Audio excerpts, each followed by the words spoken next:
Well, Coach, I'm sure this is kind of a whirlwind. You finish, and then everything kind of happens so quickly with guys leaving, and you do all these different exit meetings. What's the message in some of these exit meetings to the guys before they leave town? Yeah, well, I think we accomplished a lot as a group, and obviously it's disappointing. You look back at that series, and you can dissect it in a lot of ways, and it's disappointing, like I said. But at the same time, we accomplished a lot as a group, and going down the stretch, fighting for a playoff spot, down 2-0 to Greenville, winning an emotional game in Florida in Game 1, and going to Florida, and you can go series through series, and there's been a lot of ups, and mentally it takes a lot out of you, and physically, obviously, the player's gone through a lot, and so you kind of reflect, and obviously it's less than 24 hours after a loss and a team celebrating your own ice, and you have a bitter taste in your mouth. So, again, you take away the things that a lot of guys individually did well, and as a group, and you kind of move forward. That's life. You get all the way there in your first season, and obviously I think it's kind of interesting because all the games so close, could have gone either way in all the games, yet it ends up being a sweep, and so maybe that makes it a little bit more bitter, the final score, but I'm sure it was closer than that, and you feel like your team competed in every one of those games. Yeah, for sure. If you look back, if the person just looks at the box score and sees a sweep, they probably don't really know the real story, and Game 1, 3 seconds or 2.8 or whatever it might be, and Game 2, it probably changes your whole mindset going to Game 2, and then Game 3, 30 seconds in front of a great crowd. And last night we didn't have a great start, but we pushed and was a little too late. So it was a closer series, and you can even ask their coaches in Colorado, they'd say the same thing. So, but that's playoff hockey. Toledo would probably say the same thing in their series against Colorado, and Florida would say the same thing against us, and Manchester, and that's playoff hockey at its finest. And we have to, turn the page and learn from it. And, experience is what you get when you don't get what you wanted. And we'll take that. And, watching that team celebrate in the ice we'll kind of use that as motivation going into next year for sure.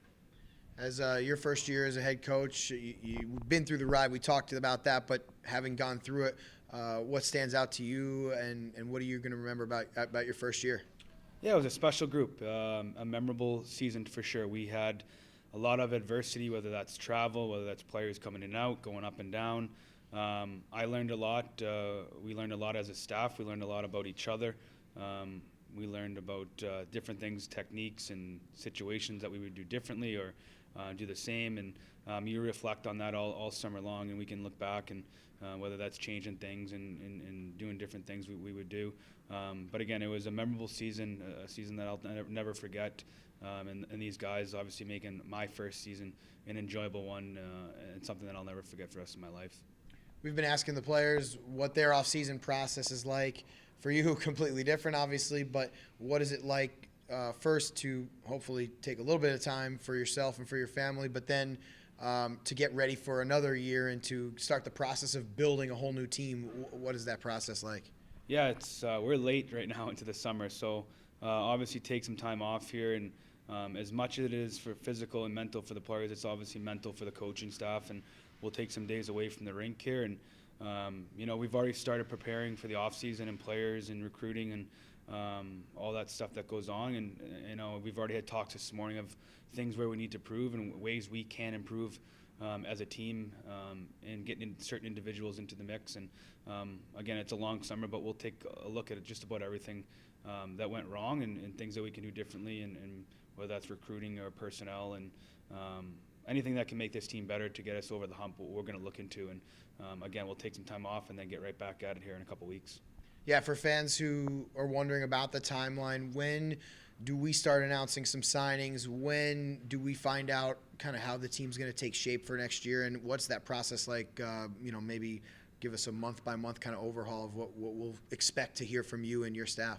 Yeah, June 16th is the first day we can sign players, so not sure. We may have one or two then. Let's see how it unfolds here, and then that kind of starts a recruiting process, and you'll see the protected list come out. You saw the big one, but the final 8 there of guys that aren't veteran status or not under contract, who will protect, that we'd like to keep the rights for. And I'm sure some guys may go to Europe or go elsewhere. And we'll make some decisions into July, and usually once the draft wraps up in the NHL, it kind of speeds up a little bit. So we'll see how it unfolds. And like I said, we've already begun not the recruiting process, but lists of guys that we would target, and it always changes, and it's a flexible process.